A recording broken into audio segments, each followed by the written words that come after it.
Who's the stupidest person you've ever met? And what story perfectly sums up their stupidity? Story 1. My brother and I were in the kitchen one day as teenagers. He was filling the sink to wash dishes. When the sink was nearly full, he went to turn the tap off, but it wouldn't budge, so the water kept flowing. I tried turning it too, but with no success. That's when the panic set in. The level of water was rising fast, and we didn't want to flood the kitchen. He grabbed big saucepans from the cupboard to fill with water to prevent it from overflowing, while I frantically scrambled under the sink, trying to find the main water valve to shut it off there. I couldn't find it. Now, really panicking, I took over the pot-filling duty while my brother ran off to find Dad as quickly as he could. Dad came running in with my brother while we were shouting at him about finding the main valve. Without saying a word, Dad walked over to the sink and pulled the plug out of the drain, letting all the water flow out. Ha ha! Story 2. My cousin. Throughout public school, she was a snob who looked down on everyone. She was always super stylish, but struggled academically. We graduated in 2014 and went to different colleges. She got a job at a bar and stayed out late drinking. Her boyfriend convinced her she didn't need to finish college, so she just stopped showing up. She didn't officially withdraw. She just stopped going and flunked out completely. Here comes the absurd part. Our families lived hours away from her college at the time. When her family went to move her back home, her mom noticed a pile of clothes in the corner and asked, "What's that, your laundry? Pack it and we'll wash it when we get home later." My cousin, I kid you not, replied, "You can wash those?" It turns out she'd been throwing away her clothes instead of washing them. She claimed she didn't know they could be washed, though she managed to wash her undergarments and bras just fine. Now back home with her family, she started doing more chores to show she's becoming more responsible, yet she still tries to throw clothes away sometimes, insisting she didn't know they could be washed and reused. It makes me wonder what she thought all those years before college, back when she lived at home. She wore the same outfits repeatedly. She had to have known they could be washed. Story 3. When I was in the Navy, there was a cook on my ship who once served rare chicken. I genuinely couldn't tell if he was trying to hide his limitless incompetence or if he actually believed rare poultry was a thing. Honestly, he was dumb enough to believe it. Another time, he filled a pan with ground beef and called it meatloaf. On yet another occasion, he was supposed to bake sugar cookies, several hundred of them for the whole crew. However, he didn't bother reading the label on the container he opened. Apparently, he also didn't taste the batter at any point because he ended up making salt cookies. He used up all the remaining salt in the pantry, leaving us with unseasoned food for the rest of the mission. After that, the captain assigned someone to act as the cook's bodyguard. Story 4. I had a next-door neighbor who once robbed a Howard Johnson's at the top of our street at gunpoint while wearing a ski mask. He took the money, removed the mask, and started walking home, just 2 blocks down the same street. The cops pulled him over, found the mask, the gun, and the money. He was completely wasted and asked them, "Would it help if I said I'm sorry?" He got a couple of years in Rikers Island for that.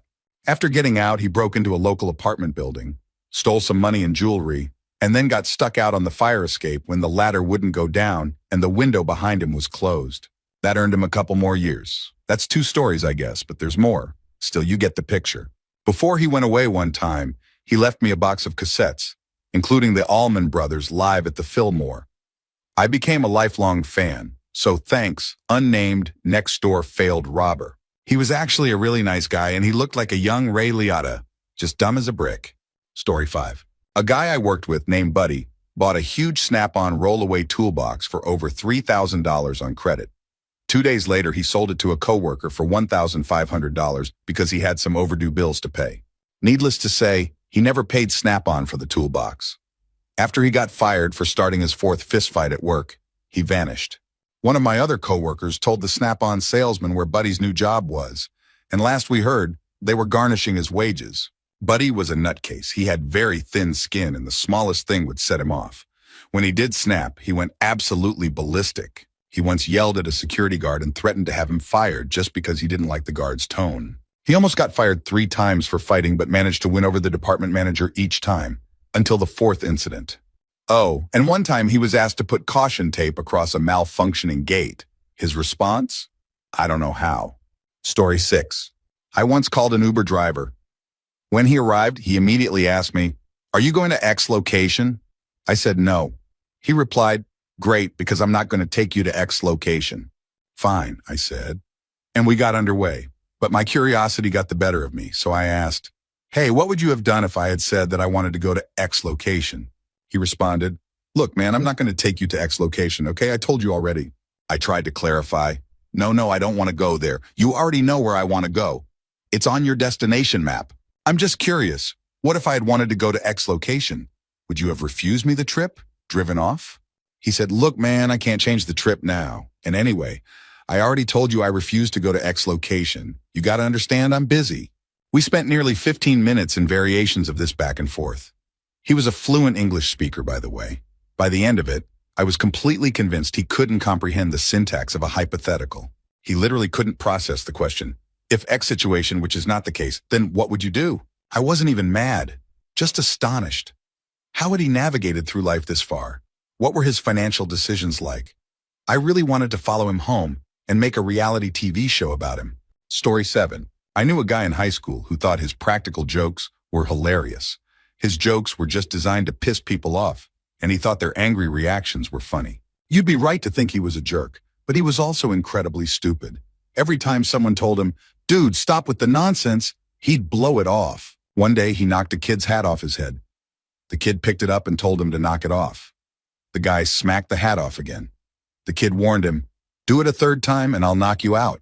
Pranker, with a smug grin, knocked the hat off again and got clocked in the face so hard he didn't know what hit him. All he could say was, "What the hell, man? Chill out." But no one wanted to hear him out. Story 8. There's always that guy in the military, the one you try to help but realize it's a lost cause. That guy was a walking disaster. The first time I met him, I found his weapon in a porta potty. I walked out with his weapon in mine, handed it to a sergeant, and discovered it was his squad leader. 10 minutes later, I saw him doing rifle PT in full battle gear with a sign around his neck that said, "I forgot my weapon in the shitter. Don't be like me. I'm a dumbass." This wasn't the only time he lost his weapon or gear. He was transferred to another battalion but got sent back for refusing to cut his hair and follow orders. While deployed, he once yelled in the chow hall, "You don't see a D in my P," because his ex-wife was dating other men. Later, he threatened to shoot people in his squad, so his weapon was confiscated. Not long after, he was caught masturbating to Family Guy. When he became my driver, things didn't get better. He wasn't allowed to drink because he'd get white girl wasted and overdramatic. Once, he threatened to turn himself into the sheriff instead of reporting for duty because a girl rejected him. When I told him to go ahead, he sobbed, saying it was my job as his sergeant to fix his problems. He also claimed to be a webcam model and assured us he was showing his dingy only to women because, you can tell. Spoiler, he wasn't. Before going to the field for 2 weeks, he removed all his clean uniforms from his bags, leaving with just the clothes on his back. By day 3, his stench was unbearable. On top of that, he would constantly masturbate in the driver's hatch. His advice to everyone? Scam the VA, collect food stamps, and put your name on class action lawsuits. He believed the Army owed him sergeant stripes because he'd been in for 9 years. Eventually, I got him to leave the Army. He's now scamming $2,600 a month off assistance programs. Whenever people get mad about it, I ask, "Do you really want that guy in the workforce?" It's better for everyone that he's not. Story 9. I worked with a man named Roy who had his own theories about life, which he called Royconomics. One day, he turned to me and another crew member and said, "You boys want to know how to get nice things? You go to the store and finance everything. Furniture, appliances, TVs, stereos, everything. Then you don't make any payments and don't show up for your court date. They'll garnish your wages, but they take way less than the payments would have been." A week later, he shared his method for buying a house. Apply for every credit card you can get. Take out the maximum cash advance from all of them and use that for your down payment. Then don't make any payments and don't show up for your court date. For those wondering, I last saw Roy about 10 years ago. He was in his early 50s, rocking a gray-blonde skullet and living in a hamlet in Saskatchewan. Story 10. I have a friend who's constantly pursued by debt collectors for small unpaid bills, electricity, banks, credit cards, you name it. They've seemingly given up on him. He's won, but at the cost of a ruined credit score, no savings, no pension, near unemployment, and a young family to support. He also believes the Earth is flat. His reasoning? Rockets can't work in space because there's no air to push against. The sun is only 6,000 miles away, and the atmosphere must be in a pressure vessel or it would float away. He knows this because he took mechanics in school. One day he jumped up and down and said, "The Earth is rotating?" Then why isn't it moving under my feet? At that point, I wished it had, and taken me with it. This same friend told me my new car wasn't a real model name, because they only call it that because it's close to the ground. He also thinks computers will learn tasks by playing YouTube videos in their brains, and plans to find Tesla's lost blueprints to invent something in his backyard. The man can't even put up a bookshelf. He could prove the earth is flat, but he's too busy taking his daughter swimming on Sundays. Story 11. My in-laws visited us recently and stayed at an Airbnb nearby because our place is too small, and frankly, my MIL drives me nuts. When I went to pick them up, Emil managed to turn the short walk to my car into an ordeal. She stopped to examine a squashed piece of metal in the street, claiming it looked like a frog. She and Fiel stood there in the middle of the road, discussing this dirty blob while I tried to usher them onward. Finally, she moved, but then tried to open the door of a black car parked near me. My car is silver, and she'd been in it many times. She even asked why I was standing next to the wrong car. When we reached my car, which was parked on a narrow, busy street, they held up traffic as they searched for something to wrap the frog in. Cars were honking, and I was practically begging them to hurry up. Once they were finally in, Mill joked, "You're talking to us like we're your 2-year-old son." No, my son is far more cooperative. Story 12. In my third-year chemistry course, we worked with titanium-4, chloride, TiTl4, an extremely dangerous substance. It reacts violently with water, producing hydrochloric acid and dense white clouds. Due to its volatility, strict precautions were required. Gloves, special containers, and handling only inside a fume hood. One guy ignored all the warnings and opened the bottle at his workstation. Immediately, billows of white smoke began rising, and he started choking. Instead of screwing the lid back on, he panicked and threw the bottle on the floor. The spill vaporized rapidly, filling the room with poisonous gas and acid. The entire building had to be evacuated. Even a week later, the lab still smelled of hydrochloric acid. That student never returned to the course. I can only assume he was expelled. Story 13. A friend from college had plenty of clueless moments, but the best was the time she thought she might be pregnant after hooking up with a guy. They hadn't had sex. He'd only fingered her, but she convinced herself he might have had sperm on his hands, and somehow it got inside her. She speculated that he might have been masturbating before he touched her, even though she hadn't seen anything. She panicked so much that she went to get the morning after pill. Worried about the side effects, she decided to confess the entire story to her parents, for reasons I still don't understand. This, of course, led to a long lecture on promiscuity. The kicker? She was studying to be a science teacher, and now she's employed as one. Story 14. I used to work with a French-Italian guy who was the epitome of illogical thinking. He was anti-vaccine, believed in government conspiracies, and swore by homeopathy. One of his favorite cures was clay, which he thought had supernatural healing powers. When he and his wife lived in Denmark, they couldn't enroll their son in kindergarten without basic vaccinations, so they reluctantly got the boy vaccinated. However, as soon as they left the doctor's office, this man peeled off the bandage and slapped a lump of clay on his son's arm. He believed the clay would suck the vaccine out of the boy's veins. In his mind, he had successfully unvaccinated his son and outsmarted the government. Ironically, his stupidity ensured his son got the vaccines he needed, despite his father's insanity. Story 15. I worked with a kid at a movie theater who was utterly clueless. He claimed he could see the future and once said he had a premonition that we'd bring back the old Coke machines. Those machines didn't even exist anymore. They had been scrapped for parts. He was a big fan of cosplay and thought he had started a trend when Justice League premiered, even though there were only about 6 cosplayers in the theater. On his first day of orientation, he showed up at 10 p.m. instead of 5 p.m. He lived across town and had walked to work. When asked why he didn't leave earlier if he knew he was walking, his reply was, "I didn't think of that." That same week, he took a 15-minute break and disappeared for 2 hours. When my coworker found him, he said, "The line at Subway was really long." He also confidently told us that the original Jumanji movie was supposed to be about a video game, but since video games hadn't been invented yet, they scrapped the idea. I sometimes think he believed the world didn't exist before he was born. Story 16. I once lifeguarded at a frat party despite warnings from friends not to take the gig. The pay was good, and I just renewed my certification, so I figured, how bad could it be? Answer, terrible. One very drunk guy approached me while I was guarding the pool and offered me a drink. I declined. but he kept coming back. At one point, he smashed a full, unopened beer can against his head, screamed "woo!" and started bleeding profusely. Instead of realizing his mistake, he got even more hyped up, dove headfirst into the murky 6-foot pool, and nearly broke his neck. I blew my whistle at him repeatedly, trying to stop his reckless behavior. When he climbed out of the pool, he couldn't understand why I was upset and started flirting with me mid-conversation. Then he realized he'd lost his Ray-Bans in the pool and demanded I drain it to find them. This guy was a non-stop source of idiocy for the entire 3 hours, cheered on by his equally foolish friends. Would not recommend lifeguarding a frat party.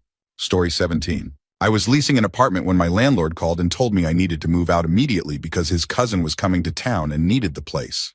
I reminded him that I had a signed lease with 6 months left, and that was his problem to figure out, not mine. A few days later, the cousin showed up unannounced with a key and let himself in. He aggressively demanded that I leave, but I told him to get lost or I'd call the cops. After some yelling, he left, but not without a tantrum. I immediately had the locks changed. A couple of days later, the cousin kicked in a window and broke into the apartment. I was there at the time, and as soon as I heard the banging, I called 911. When he got inside, he grabbed the phone from me mid-call and started yelling at the operator. I told him, "This is going to go great for you when the cops show up and see you holding my phone in a broken apartment." He eventually put the phone down and I snatched it back. We had a shouting match, but I refused to leave. Then he decided to call the cops on me. I thanked him, pointing out that 911 calls from the same place would speed things up. His girlfriend, or sister, was with him and my girlfriend was with me. They started their own argument, and suddenly we had 4 calls to 911 in progress. When the cops arrived, 6 or 8 of them, they came in with guns drawn and arrested both the cousin and his girlfriend. The cousin kept yelling that his uncle said he could live there, as if that would help. The girl just looked like she'd been dragged into this nonsense one too many times. After showing the cops my lease and ID, I never heard from them or the landlord again. A short while later, the landlord shut off the power and water. I talked to a lawyer about my rights, but with no heat or running water in the middle of winter, a broken window, and a damaged door, I decided to move out as quickly as possible. I didn't pay rent for the last month, didn't clean, and left the fridge full of rotting food. The smell of spoiled turkey was my little parting gift. So, Story 18. I went to school with a kid named Aaron whose stupidity was legendary. On a trip to the zoo, Aaron got into an argument with a zookeeper because he thought tigers were female lions. The zookeeper, an expert on tigers, eventually walked away, and Aaron took this as a victory. But the best story happened in science class. Our usual teacher was out getting shoulder surgery, so we had a substitute, a non-religious Arab woman. Aaron was also a massive racist. As soon as she walked in, Aaron quipped that the bomb-making class was down the hall. She warned him to stop, but Aaron being Aaron, he didn't.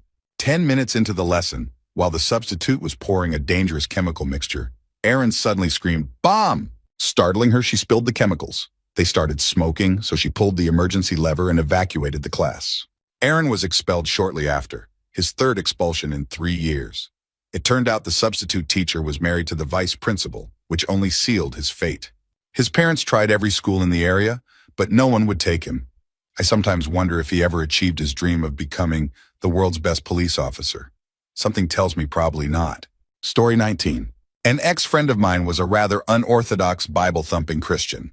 She didn't quote scriptures or condemn everyone to hell, but her behavior was bizarre. One time I brought out a deck of tarot cards and she freaked out, screaming at me to put them away.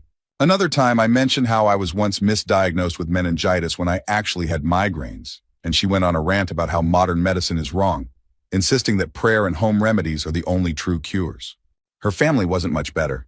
After her younger brother had a scare in the hospital, she and her equally clueless mother tried to sue the doctor who treated him. The doctor had suspected the mumps, ran tests, and referred him to another hospital just in case. It turned out he only had an infection, but they were outraged that the doctor had thought it might be mumps. They asked my mother to help with their case, but when they saw the legal fees and were told by a lawyer that their claim had no merit, they dropped it. Haven't seen her or her family since, and I can't say I miss them. Story 20. In university, I knew a guy named Rob who was academically brilliant but had zero common sense. He could ace exams but stumbled through life in the most ridiculous ways. One time, Rob lost a small notebook he used to jot down ideas, poems, and notes for a screenplay he was drafting. He dropped it while running for a bus and didn't realize it was gone until he got home. Luckily, someone found it and texted him using the contact information written inside. However, the notebook also had a section labeled "Reward if found," where, as a joke, Rob had written 100 pounds. The old man who found it demanded the reward money or refused to return the notebook. Rob tried to explain it was a joke and that he couldn't afford 100 pounds as a broke student, but the man wouldn't budge. Rob's friends, including me, told him it was insane to pay that much for a notebook. Instead, we suggested he bring the man a bottle of wine as a thank you gesture and stand firm on not paying the money. When Rob went to collect the notebook, the old man refused the wine because he didn't drink and insisted on the cash.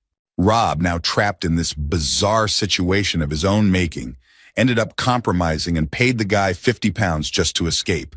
The cherry on top? On the way home, the bottle of wine broke in Rob's backpack, soaking and destroying both the notebook and his phone. Story 21. My current roommate is not the easiest person to live with. He's loud at the worst times, doesn't clean, and his social skills leave a lot to be desired. But his most baffling trait is how proficient he is at losing things. Since I've known him, he's lost his phone multiple times and is now on his second one. His student ID has gone missing so many times that he recently got a second one as a backup. Within 2 days, he'd managed to lose both of them. The most absurd example, though, was when he lost his bike. On our campus, bike thefts are pretty common, so when he couldn't find his bike one morning, he assumed it had been stolen. He filed a police report and bought a new bike. Weeks later, he came into the room overjoyed, claiming he'd found his bike. It was parked at the dorm next door, just 50 feet from where he normally locked it. He called the officer handling the case to report that it had been found. When asked where, he replied, "At the dorm next to ours. It's weird, though. The thief must have used my lock to secure it again. Why would they do that?" Story 22. Back in the pre-cell phone era, I worked in a machine shop with mostly male coworkers. One day, some of them invited me to go camping, and since I enjoy camping and boating, I decided to join. Everyone drove separately except for one guy, let's call him Dumas. His car broke down on the highway just a few miles from home while towing his boat. Instead of going back to fix his car, he convinced a good Samaritan to tow his boat to the lake for him, leaving his car stranded on the highway. Once at the campsite, he repeatedly blamed his car trouble on my presence, saying, "It's just like having a woman on a boat." He brought this up endlessly, even when I wasn't on his boat. At dusk, everyone started turning on their boat's lights, but Dumas didn't have any. He borrowed a flashlight from our supervisor to strap onto his boat. Of course, he promptly dropped it into the water. Cue more comments about women on boats. By nightfall, I had enough and opted to sleep on the supervisor's boat to avoid Dumas's idiocy. The next morning, I heard about all the chaos I missed. Dumas, trying to return to camp in the dark, landed his boat a mile downshore and wandered around looking for the site. When he eventually made it back, he sat drinking with the group until the early hours, all while continuing to complain about me being there. At some point, he pulled out a gun and fired a few rounds into the sky before being convinced to stop. Instead of bringing a tent, he'd packed a few blankets and laid them near the campfire. Naturally, the blankets caught fire in the middle of the night. The next day, as we were packing up to leave, Dumas asked if I could tow his boat. When I declined, he then asked if I could at least drive him back to his apartment. Everyone else had already bailed on him, so I grudgingly agreed, but only because I wanted to get out of there without another scene. Story 23. I love my mom, but technology is not her strong suit. A few months ago, she called me asking if I could go home, log into the house computer, open her email, and send some paperwork or pictures to my aunt, whom she was visiting. When I asked why she didn't just log into her email on my aunt's computer, she said, "How the hell am I supposed to do that? It's on my house computer." I tried explaining how email works, but she got angrier, accusing me of being the stupid one. Eventually, I called my dad, a tech geek, and asked him to explain it to her. He ended up emailing the documents himself. Another time, she insisted my brother's cat was featured in a viral video he'd shared on Facebook. I explained it wasn't his cat, just a funny video he liked, but she scoffed. Why would he film someone else's cat? Stupid girl, it's his cat. And then there's her spreadsheet. She's been tracking lotto numbers for years, convinced she'll uncover a pattern to win the jackpot. We tease her about it, so she's promised we won't get a share when she cracks the code. Story 24. There was a guy in high school we'll call Tony. He dropped out just a few months before graduating to work at a weld shop where his brother also worked. To be fair, $18 an hour was decent money for an 18-year-old. However, Tony didn't handle his finances well. Weeks after starting the job, he bought a $60,000 truck, with payments greater than his income. To cover the difference, he opened a line of credit. Essentially, he was using debt to pay debt. While we were still figuring out prom, Tony had already racked up 3 times the debt most of us would incur from years of college. Tony also started dating a 15-year-old girl. Questionable? Yes. Technically illegal? Maybe not. He paid a friend to tattoo his name on her lower back. The result was predictably awful. He brought his shiny new truck to our graduation after party, got drunk and drove home. Tragically, he crashed, killing 2 people and leaving himself with a serious brain injury. He's now serving a very long prison sentence. Last I heard, he'd beaten another inmate and was transferred to maximum security. Oh, and the 15-year-old girlfriend gave birth to his son. Story 25. A few years ago, I worked as a delivery driver. Helpers didn't last long, most were clueless. But one guy, Hamdrew, was an absolute marvel of incompetence.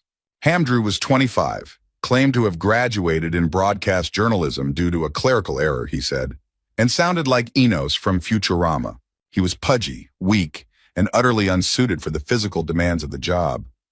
The first time I met him, I watched him struggle to understand how to load a truck. He said he could handle it, but I could see in his eyes he was thinking about cake. For months, I babysat him as he dropped things, ran into walls, and grunted loudly, even when lifting pillows. But the pinnacle of his absurdity came one morning during a truck loading session. Hamdrew asked if he should dolly a couch onto the truck. I said yes. He asked if he should place it in the clearly padded spot. Again, yes. I turned to check some paperwork, and a few moments later I heard him call my name. I walked over to the truck, no sign of him. Confused, I asked what he wanted. His muffled voice came from behind the upright standing couch. I blocked myself in and I don't know what to do now. I'm stuck. I stared in disbelief. Just put it back on the dolly and come out the way you came in. But then how do I get the couch back in this way? At this point, I felt an anger-induced stroke coming on. My manager walked by and I pointed at the truck. He asked where Hamdrew was and I said, he's stuck. The manager laughed, thinking I was joking, but after looking inside, he realized I was dead serious. Hamdrew had wedged himself against a wall with the couch and couldn't figure out how to get out. We sat and watched as he struggled to solve this real-life Tetris puzzle for 2 or 3 minutes. Eventually, he somehow maneuvered himself free, but the entire experience remains one of the most baffling things I've ever witnessed. Before you take Hamdrew's side, remember, he'd been on the job for months. Moving furniture wasn't a new concept, yet he still managed to trap himself with a couch.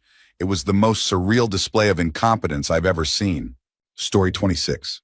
It was raining when I arrived at a friend's house with another buddy.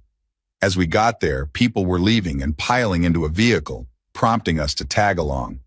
Without knowing what was going on, I told my buddy to hop in. While driving down the main road toward an area just outside of town, the others in the car casually mentioned they were planning to rob a Husky gas station. At that moment, I realized I was in a terrible situation and told them how stupid they were and demanded to be let out. One of the friends turned around with a knife, saying I had no choice but to be involved. I didn't know how to react, but knew they couldn't force me into being a criminal, so I just laughed. It was clear some of them were drunk or high on coke, completely out of it. My buddy, however, was all in, putting on a mask and getting ready. I stayed quiet until we got to the destination. They drove laps around the gas station before finally stopping behind it. While they got out to commit the robbery, I simply walked away. Thankfully, the friend whose house we had started at joined me, showing he had at least a bit more sense than the rest. I called another friend with a car and said, "Man, some crazy stuff just went down. I'm stranded an hour outside the city. Can you help?" That friend came through, and I got home safely. The next day, I heard about the aftermath. Half the group got ripped apart by police dogs after crashing in a cornfield. They'd driven right past the RCMP station on their way out of the city. One guy had a scholarship to Tampa Bay for rollerblade hockey, but threw it away for this stupidity. The big guy was so mauled by dogs that fat was hanging out of his wounds. Another guy got his nuts bitten. Amazingly, one guy managed to hide $1,000 in the cornfield and retrieve it later. The charges against them were dropped due to the severity of the dog attacks and the lack of video evidence. They even put the police dog down, and the group was released a month later. Moral of the story, you don't have to be a leader, but don't be a follower. Story 27. Our next-door neighbor in New Jersey owned 2 Persian kittens, a male and a female. One day, as we sat in her kitchen, I noticed the female was in heat. I warned her to keep them separated, but she said, "Oh no, that has already been taken care of." I assumed she meant the male had been neutered. 2 months later, she called me in a panic, saying something was wrong with the female. I went over to check since I was a licensed vet tech. When I arrived, the 8-month-old kitten was in active labor with a kitten stuck in the birth canal. It was trying to come out back first, so I had to turn it and help deliver it. After 4 kittens, we were done, and we sat at the table having coffee. I asked her how the female got pregnant since the male had never been outside, and she had told me he was neutered. She looked me dead in the eye and said, "Oh, Charlie isn't neutered." Confused, I reminded her that I had warned her to keep them apart, to which she had replied that it was already taken care of. I asked, "If you didn't neuter Charlie, what did you mean?" She replied, dead serious, "Well, I sat them both down and told them several times that they're brother and sister and should never mess around with each other." I thought they listened to me, but I guess not. You can't make this stuff up. Story 28. When I was 20, I worked part-time at a Midwestern hardware store, where the third assistant manager, Russ, was hands down the dumbest person I've ever met. Lazy to the extreme, Russ constantly injured himself in ridiculous ways that rendered him unable to work, leaving me to pick up the slack on many of his managerial duties. The event that finally broke me was when Russ offered me a second job at his wife's company. He explained that she was in sales and even drew a diagram on a piece of paper to show me her company's structure. At the top, he placed an X representing his wife, then 2 X's beneath her, managers, followed by 4 more X's representing salespeople. He had literally drawn a pyramid. I immediately said, "Oh, so it's a pyramid scheme." Russ got angry, crumpled up the paper, and said I was too young to understand how businesses work. That was it for me. I started planning my exit. Edit, to clarify, it wasn't hard to recognize the scheme. The diagram, combined with Russ's description, made it clear. He even mentioned that the lower-tier people would recruit their own people to manage. I wish I remembered what she was selling, but this was over a decade ago. Story 29. I once worked for a company that operated vehicles with advertisements on them. While the ads weren't the company's main product, they brought in a significant amount of revenue. One vehicle in particular was wrapped entirely in vinyl ads and made almost as much money in daily revenue as all the other vehicles combined. Unfortunately, this vehicle was a complete piece of junk. It had constant mechanical failures, and most employees refused to drive it. As the night shift supervisor, I was brainstorming ways to improve service and suggested leaving the vehicle in the shop for a few days to give the maintenance team time to fix it properly. The general manager, however, didn't see the point. He wanted to keep running it until it completely broke down, reasoning that the ad revenue would eventually cover the repair costs.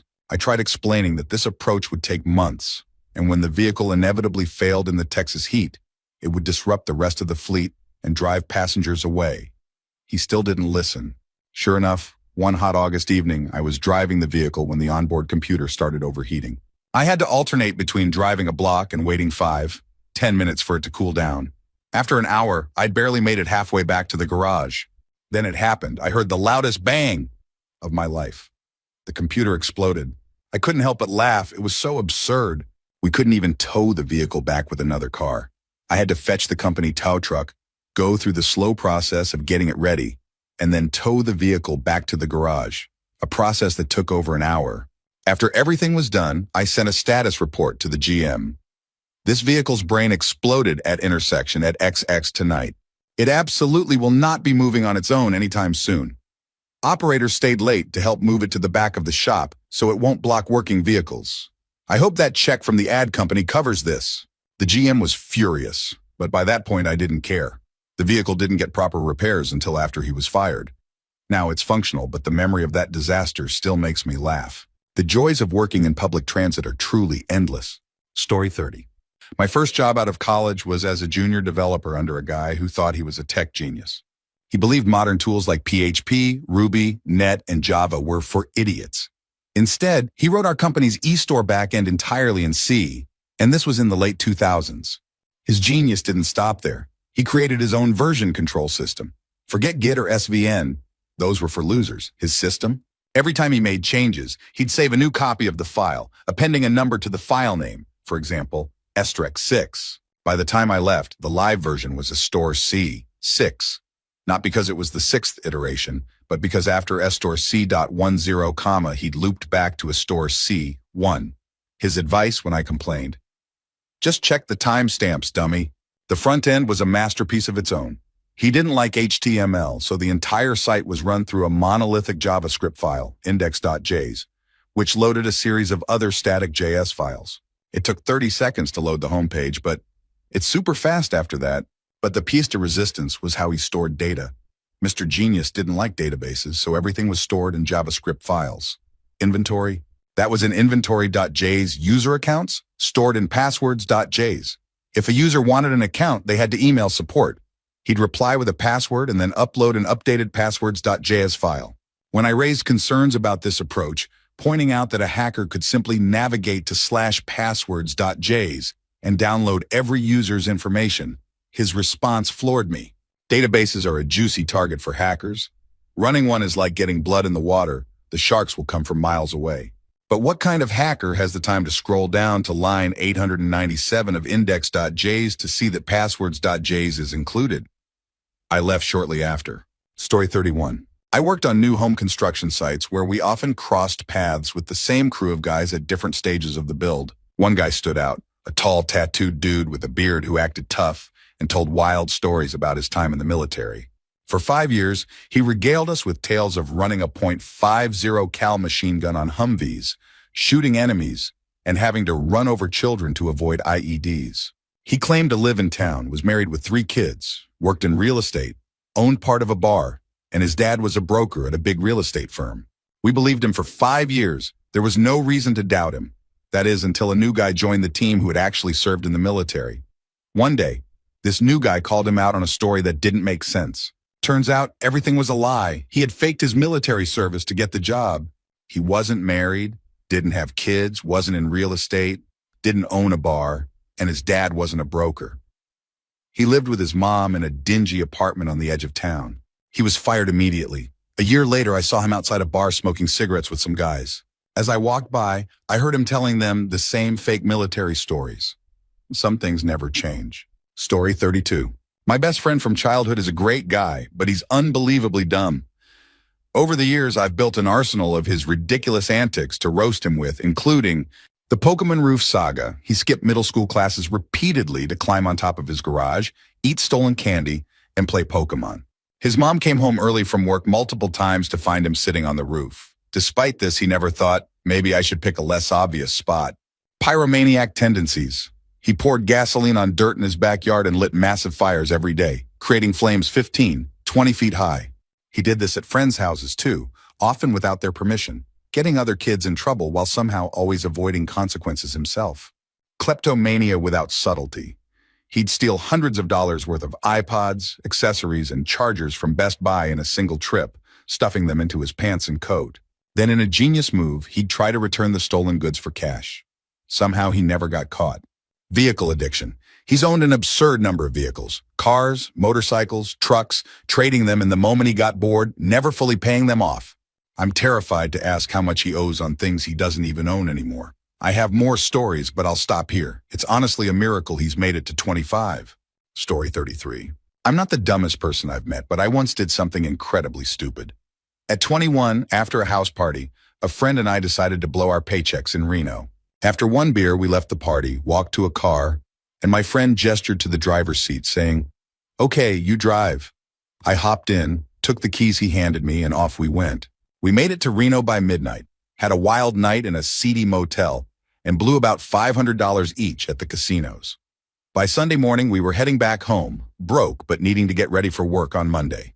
Halfway back, the car started underperforming. We pulled over and found the accelerator cable was kinked, so it wasn't opening the carb properly. After a quick field fix, I joked with my friend about how much a mechanic would have charged him for that repair. His response? "Me? I thought this was your car." Turns out the keys had been sitting on the dashboard when we first got in, and when he handed them to me, I didn't think twice. We had stolen a car. We drove it back into town, parked it in my garage for the day, and cleaned it thoroughly. I emptied the ashtray, wiped it down, and wrote an apology letter explaining the issue with the accelerator cable. I left a $5 poker chip from the El Dorado as a bizarre peace offering. At 3 a.m., I drove it back to where we had taken it, parked it exactly where it was, left the note and chip on the seat, and walked home. A couple of weeks later, I spotted the car again and realized we had stolen it from a girl I went to high school with. I never heard a word about it. At least she got a fixed car, a poker chip, and a strange mystery out of the ordeal. Story 34. I used to work in retail at a telecommunications company with a girl. Let's call her Jess, who had absolutely no concept of work or professionalism. Here's a quick highlight reel of her antics. Eating on the counter. Jess would openly eat her lunch on the counter where customers were supposed to be served. She'd even slice fruit with a knife, right there in front of customers. Watching TV while working. She'd watch entire TV series on her phone while serving customers without pausing or even pretending to pay attention to them. ID fail. Once she failed to check ID and ended up disconnecting someone's phone service, putting their number on a random SIM card for another customer. Avoiding work. She'd go to great lengths to avoid serving customers, including hiding or pretending not to notice them. Quitting for the best reason ever. She wasn't fired. She quit because she thought everyone was too mean to her and the atmosphere wasn't for her. Bonus. Jess once failed her motorcycle test, went to remedial classes, failed those, went to scooter remedial classes, and failed that too. I didn't even know remedial classes for scooters were a thing. Story 35. My friend Jay has been obsessed with a girl for 3 years. He's confessed his feelings multiple times, and she's politely turned him down every single time. The worst was when he asked her out during lunch in front of hundreds of classmates while spinning a fidget spinner. She panicked and claimed she was dating her friend and was a lesbian. She's not. Later, Jay became convinced she secretly liked him because she put a heart next to her name in his yearbook. She does this for everyone, but he wouldn't believe me until I showed him. Now, whenever she signs yearbooks, she adds a note like, "This heart holds no declarations of love, marriage proposals, or romantic affection." Jay also tried to kidnap me at homecoming out of jealousy because I went with someone else. He and his friend attempted to pick me up and carry me away, but I elbowed him, and a friend of mine tackled him. I feel bad for him sometimes, but yikes. Story 36. I worked with a millennial client who was surprisingly clueless about technology. Let's call him Mr. Male Bimbo. I was color grading a video for him, and after uploading it to YouTube, he came back claiming the colors were different. YouTube compression had slightly altered the colors, but the difference was almost imperceptible unless you meticulously compared frames. I regraded the video to compensate and uploaded it again. The next day he said it looked different on his laptop, a MacBook Pro Retina. I explained that his laptop's display calibration was the issue, not the video. He insisted I tweak the video to match his laptop, so I reluctantly did. The following day, he claimed it looked different on his friend's MacBook Pro Retina. He then played the video on every screen in the office, noticing the variations in color across displays. In shock, he turned to me and said, "Just fix it." Story 37. I once knew someone who didn't understand how credit cards worked. At a mall, he signed up for a credit card after being asked what limit he wanted. He casually said $2,000, not knowing what it meant. He started using the card for everything, assuming it would automatically draw from his bank account. When he maxed out the card, he was shocked to learn he had to pay the money back, with interest. He admitted he hadn't read the paperwork, never checked his bank transactions, and ignored the bills in the mail. Even worse, he had multiple bank accounts because he thought it was cool to have lots of cards in his wallet, like it made him look rich. He had no idea which account had money at any given time. Story 38. In my first hands-on engineering project, I was paired with a guy who introduced himself with, "Are you good at designing and building? Because I'm not good at that.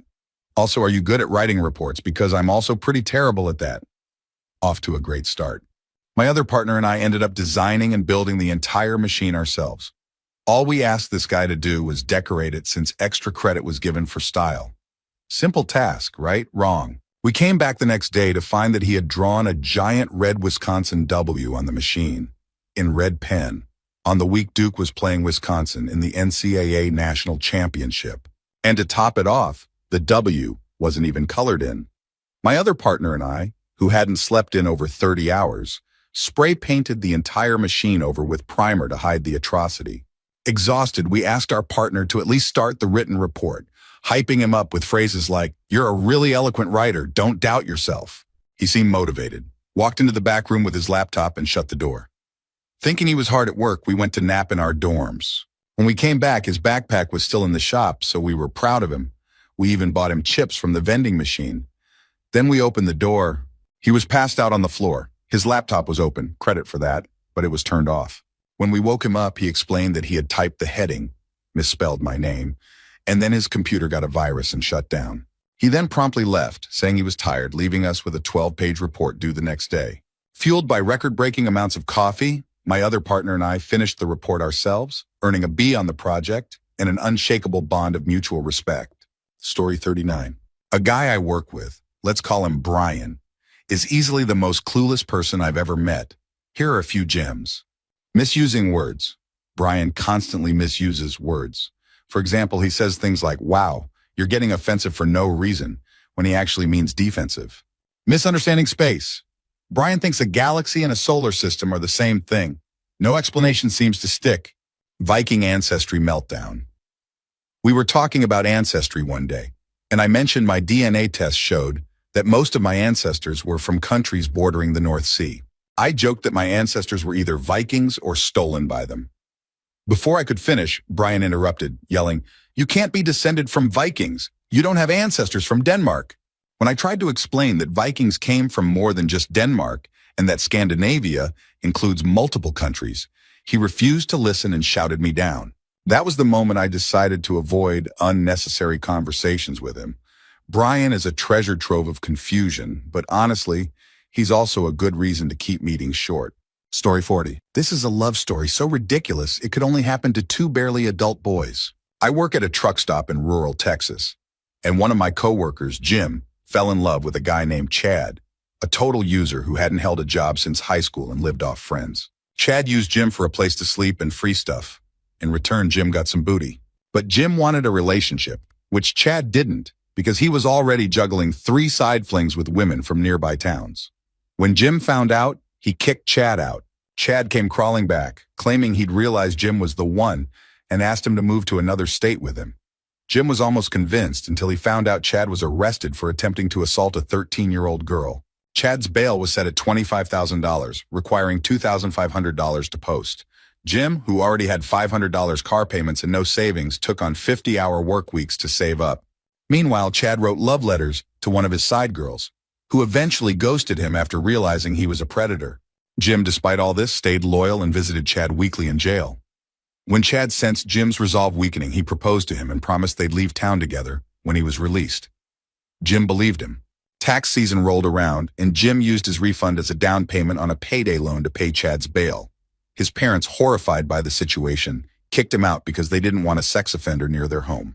Jim moved into an apartment he couldn't afford, taking on even more debt. Just a week after getting out, Chad left him for a couple, Anne, a new coworker, and her boyfriend Zach, Chad's best friend. Chad moved in with them to help one of them get pregnant, though it was clearly just an excuse to end things with Jim. Jim lost his car, his apartment, and his boyfriend, and now owes 6 months of back rent. Meanwhile, Chad still has 20 years hanging over his head for his charges. This whole saga is the dumbest thing I've ever seen. Jim always got what he wanted growing up, and it seems his inability to accept reality has led him here. Story 41. At my last trucking job, I worked with a teammate who treated the GPS like it was a divine being. If it told him to drive into a lake, he'd probably do it without hesitation. We had a load to deliver from Indiana to Florida. I was asleep during the pickup, and about 3 hours later, I woke up to our boss calling, furious. Turns out, my teammate had driven to the customer's facility, stopped briefly to check the load notes, and parked just close enough for the GPS to think we had arrived. The GPS marked the stop as complete and rerouted us to the next stop, a fuel station in Tennessee. Without questioning how the distance went from 50 feet to 400 miles, he followed the GPS and left without picking up the load. Our boss and the customer were livid. When I asked him why he didn't grab the load, he shrugged and said, "The GPS told me to keep going." He then tried to blame me, claiming I'd programmed the route into the GPS. If you trust a computer screen over what you can see with your own eyes, you shouldn't even be driving a car, let alone a semi-truck. Yet here he was, cruising down the highway with no load and no clue. Story 42.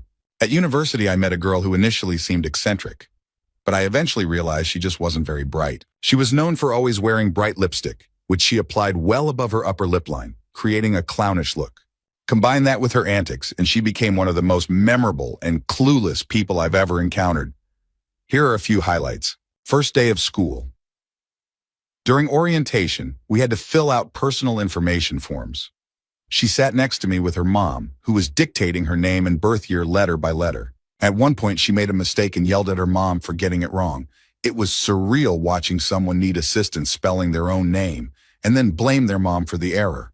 Microbiology lab disaster. In our microbiology lab, we worked with dangerous bacteria like E. coli and MRSA. The teacher emphasized safety protocols, including staying near the flame to prevent bacteria from spreading.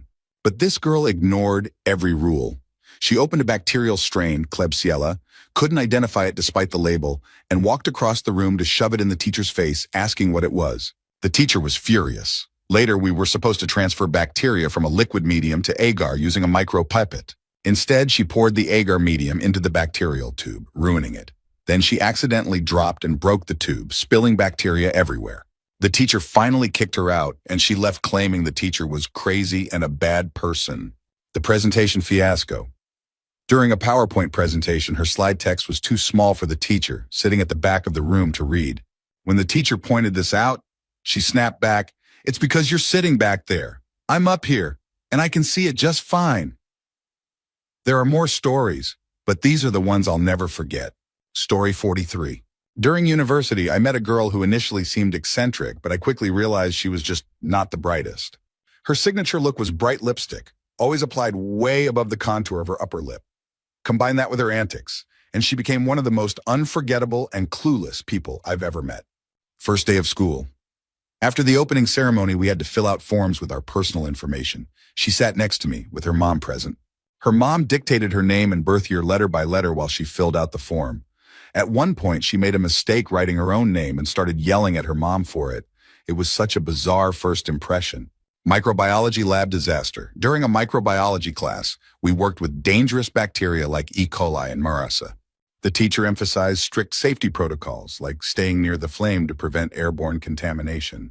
This girl ignored all the rules. She picked up a tube labeled Klebsiella, couldn't identify it despite the clear label, and walked across the room to shove it in the teacher's face, asking, "What is this?" The teacher was livid. Later, when transferring bacteria to agar using a micropipette, she poured the agar into the bacterial tube, ruining the sample. Then she somehow managed to break the tube, spilling bacteria on the floor. The teacher kicked her out of the lab, and she went around telling everyone that the teacher was crazy and mean. It was the most chaotic lab session I've ever seen. PowerPoint presentation. Fail. She once gave a presentation with text so small that the teacher, sitting at the back of the room, pointed out that no one could read it. Her response? "Well, that's because you're sitting far away. I'm standing here and I can see it just fine." She had a knack for creating chaos in every situation. These are just a few of the most memorable moments. Story 44. We had an employee who was completely incapable of learning anything. Every task he was given, he'd mess up. Customers outright refused to work with him, and one even dropped us as a vendor. It got so bad that my boss put him on an employee improvement program, EIP, a 90-day program involving intensive supervision and training. About a week in, the guy knocked on my boss's door and asked, "Just out of curiosity, when do I get my promotion?" My boss was stunned. Promotion? The guy was on the verge of being fired. When asked why he thought he was being promoted, the employee replied, "Well, I'm going through all this management training here in the office. Are you just waiting for a position to open up so I can take it over?" He genuinely believed the EIP was a junior management program and was thrilled to think he was being groomed for greatness. My boss, trying not to laugh, told him they'd discuss his future once the training was further along. Unsurprisingly, the employee failed to grasp even the basics and was eventually let go for incompetence. But for one glorious moment, he got to live in the delusion that he was destined for advancement. Story 45. The idiot who bought my couch this weekend wins the award for sheer stupidity. First, despite multiple warnings that he needed a trailer, he showed up with an undersized SUV. I offered to hold the couch for him until he could come back with proper transportation, but he refused. He dismantled the couch entirely, paid me, and took responsibility for any damage. Then he put part of the frame in the elevator door and walked away to grab the rest, only to be shocked when the elevator doors closed and nearly crushed the frame. When I yelled at him for being careless, he acted surprised. As predicted, the pieces didn't fit in his SUV. He had to leave half the couch behind and come back later. When he returned, he tried to pocket my tools, then admitted he had no idea how to reassemble the couch. He also tried to change his mind about the purchase, even though half the couch was already at his home, now damaged from his mishandling. He demanded a discount because he had to make 2 trips. Later that evening, he called me asking for help putting the couch back together. At that point, I told him to F off and blocked his number. This guy could have saved himself so much trouble by renting a trailer and transporting the couch properly. Instead, he went through far more effort, destroyed a perfectly good couch, and made himself look like a fool. Story 46. A former co-worker, Ashley, takes the cake for workplace incompetence. She worked at a hotel with me for a few months and managed to embarrass herself and us multiple times. The Alfredo incident. We had a regular guest named Alfredo who often pre-booked rooms even if he wasn't sure he'd arrive that day. His company reimbursed him, and he was very particular about his accommodations. Ashley decided this wasn't acceptable and rented his room to another guest despite being told not to by two co-workers. When I asked her what she'd do if Alfredo showed up, she shrugged and said, "He'll just have to deal with it." She was convinced it wouldn't be a problem to tell one of our best customers to quit complaining. She had no idea how much hotels prioritize regulars. The Squire's restaurant debacle. One evening, two male guests asked for recommendations for bars with good food.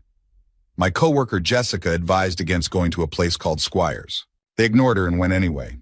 When they returned, one of them joked, clutching his stomach, "You were right, we shouldn't have gone to Squire's." Ashley decided this was the perfect moment to say, "See, this is why men should listen to women and not dismiss our opinions because we're women. We know things. If my ex-husbands had listened more, maybe they'd still be married." She was ready to keep ranting, but Jessica wisely cut her off. Christmas party meltdown. For our Christmas party, Ashley repeatedly told the general manager that she couldn't eat red meat and demanded chicken. The catering was already set, but the GM promised to buy her a grocery store rotisserie chicken. When she arrived at the party and saw no chicken on the catering table, she freaked out, even though the GM personally handed her the chicken he'd bought. She then proceeded to interrupt speeches and presentations, laughing loudly about how drunk she was. She'd had 2 drinks. Ashley was eventually fired after picking a fight with a guest over something petty. A couple of years later, she briefly worked at a furniture store where my sister worked and was still complaining about how unfairly she'd been treated. Some people never change. Story 47. My sister-in-law takes the cake for absurdity. She's 10 years older than my brother, lost custody of her daughter, huge red flag, and had no idea how to use basic appliances despite being 55 years old when this happened. She and my brother worked at a B&B. She handled breakfasts and cleaning while he did maintenance. Early on in their job, we visited, and she had to cook bacon for breakfast. The recipe said to microwave it, but didn't specify how. Instead of taking the bacon out of the packaging, she threw the entire unopened pound in the microwave and set it for 15 minutes. As expected, the package exploded, coating the microwave with bacon grease. She then took the greasy package, tracked grease all over the floor and stove, and was about to light the gas stove to cook something else. We had to physically stop her to prevent her from igniting the entire greasy mess and burning the place down. When she cleaned up, she used some MLM cleaner that was essentially just scented water, which took forever. Another time, over breakfast, my brother mentioned how renting a bigger truck would have saved him time and money when moving our mom's stuff, especially with tolls on trailers. He noted that the extra axle on the trailer increased the toll fees. My sister-in-law's eyes widened, and she gasped, "Oh my God, that means 18-wheelers have to pay tolls on 18 axles."